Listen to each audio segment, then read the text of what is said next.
July August গণঅভ্যুত্থান সহ গত ১৫ বছরে যত হত্যাকাণ্ড সংঘটিত হয়েছে, সরকার গঠনের সুযোগ পেলে প্রতিটি হত্যার বিচার করা হবে বলে জানিয়েছেন বিএনপির ভারপ্রাপ্ত চেয়ারম্যান তারেক রহমান। অভিযোগ করেন, দেশের ষড়যন্ত্র এখনো শেষ হয়নি, বরং জোরে সোরে শুরু হয়েছে। অন্যায়কারী যেই হোক, দলের থেকে তাকে কোনো সুযোগ দেওয়া হবে না বলে সাফ জানিয়ে দিয়েছেন তারেক রহমান। রিপোর্ট করছেন ফাহাদ মোহাম্মদ। জুলাই আগস্ট গণঅভ্যুত্থানে দলের শহীদ পরিবারের সদস্যদের সাথে মতবিনিময়ের আয়োজন করে জাতীয়তাবাদী ছাত্রদল। রাজধানীর একটি হোটেলে সারা দেশ থেকে আসা ছাত্রদলের শহীদ ১৪২ নেতাকর্মীর পরিবারের সদস্যরা অংশ নেন অনুষ্ঠানে। লন্ডন থেকে ভার্চুয়ালি যোগ দেন বিএনপির ভারপ্রাপ্ত চেয়ারম্যান তারেক রহমান। শুনেন শহীদ স্বজনদের মর্মস্পর্শী বক্তব্য। আমার ছেলেটা পরীক্ষাতে ছিল, আমার ছেলেটাও তো আজ থাকলে আমাকে বলতো আম্মু গোল্ডেন আসছে, ওদের মিষ্টি আমার ঘরে, আর আমার ছেলেটা আজ কবরে। শহীদের শহীদ পরিবারের যেন সুষ্ঠু বিচার হয়, আমি এই দাবিটা আপনাদের কাছে, আর কিচ্ছু চাই না। অর্থ টাকা পয়সা আমাদের কিছুই দরকার নাই। আমার কি বিধবা হওয়ার বয়স হয়েছে? রাব্বি সাহেব চাইলে একটু স্বার্থপর হতে পারতেন।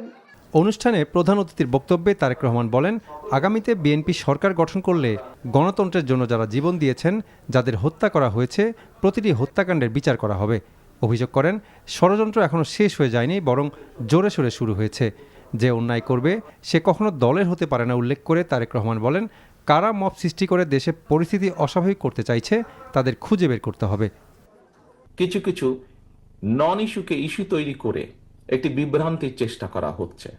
কারা কিভাবে ষড়যন্ত্র করছে, কারা কিভাবে বিভিন্ন কথা বিভিন্ন সময় বলছে এবং ক্ষণে ক্ষণে অবস্থান পরিবর্তন করছে, এই সকল বিষয়ে আপনাদেরকে সচেতন থাকতে হবে। পুরনো ঢাকায় যে ঘটনাটি ঘটে গেছে, যে ছেলেটি মারা গেছে বরঞ্চ তার সাথে হয়তো যুবদলের সম্পর্ক আছে, কিন্তু যে খুন করছে বা যে হত্যা করছে তাকে ধরা হচ্ছে না। ধরা হলো, অন্যদেরকে অ্যারেস্ট করা হলো। কেন ধরা হচ্ছে না? আমাদের পক্ষ থেকে তো একবারও বলা হয়নি যে তমুককে ধরা যাবে না, অমুককে ধরা যাবে, একবারও তো এই কথাটি বলা হয়নি। বরাবর আমরা বলেছি, অন্যায়কারী আইনের দৃষ্টিতে তার বিচার হবে, দলের সাথে তার কি সম্পর্ক কিচ্ছু যায় আসে না তাতে। বিএনপি ৩ মাস আগে জুলাই সনদের ব্যাপারে সরকারের কাছে লিখিত মতামত দিয়েছে জানিয়ে তারেক রহমান বলেন, জুলাই সনদের বিষয়টি এখন পুরোপুরি অন্তর্বর্তী সরকারের উপর। আজকে থেকে ৩ মাস আগে জুলাই সনদের ব্যাপারে আমাদের কি বক্তব্য, আমাদের কি অবস্থান, সকল কিছু ব্যাখ্যা করে লিখিতভাবে আমরা অন্তর্বর্তীকালীন সরকারের কাছে উপস্থাপন করেছি। পরিষ্কারভাবে জানিয়ে দিয়েছি আমরা কি বলতে চাই, কি বোঝাতে চাই। কাজেই সম্পূর্ণ দায়িত্ব এখন অন্তর্বর্তীকালীন সরকারের। তারা কতটুকু কি করবে না করবে, কাদেরকে নিয়ে কি করবে না করবে, সেটি তাদের ব্যাপার। এখানে আমাদের আর কোনো কিছু বলার নেই। সংস্কার ইস্যুতে কিছু দল ও মিডিয়া বিএনপিকে কোণঠাসা করার অপচেষ্টা চালাচ্ছে অভিযোগ করে তিনি বলেন, যতগুলো দল সংস্কার আলোচনায় যায়, একমাত্র বিএনপিরই রাষ্ট্র পরিচালনার অভিজ্ঞতা রয়েছে, আর সেই অভিজ্ঞতার আলোকেই বিএনপি বিভিন্ন ইস্যুতে মত দ্বিমত জানিয়েছে। কিছু ব্যক্তি, তার মধ্যে কিছু মিডিয়ার কিছু অংশ সহ বলার চেষ্টা করছেন, তুলে ধরার চেষ্টা করছেন যে বিএনপি এটা মানছে না, বিএনপি ওটা মানছে না। যারা যারা যাচ্ছেন রিফর্ম কমিটিতে, দেশ পরিচালনার অভিজ্ঞতা বা দায়িত্ব বা অভিজ্ঞতা বিএনপি ছাড়া আর কি কারো ওখানে আছে? কারো নেই।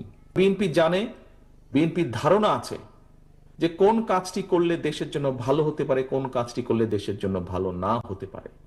গণতন্ত্র ও মানুষের অধিকার প্রতিষ্ঠায় যে যুদ্ধ ছিল তা এখনও শেষ হয়নি জানিয়ে সবাইকে সজাগ থাকার আহ্বানও জানান বিএনপির ভারপ্রাপ্ত চেয়ারম্যান তারেক রহমান।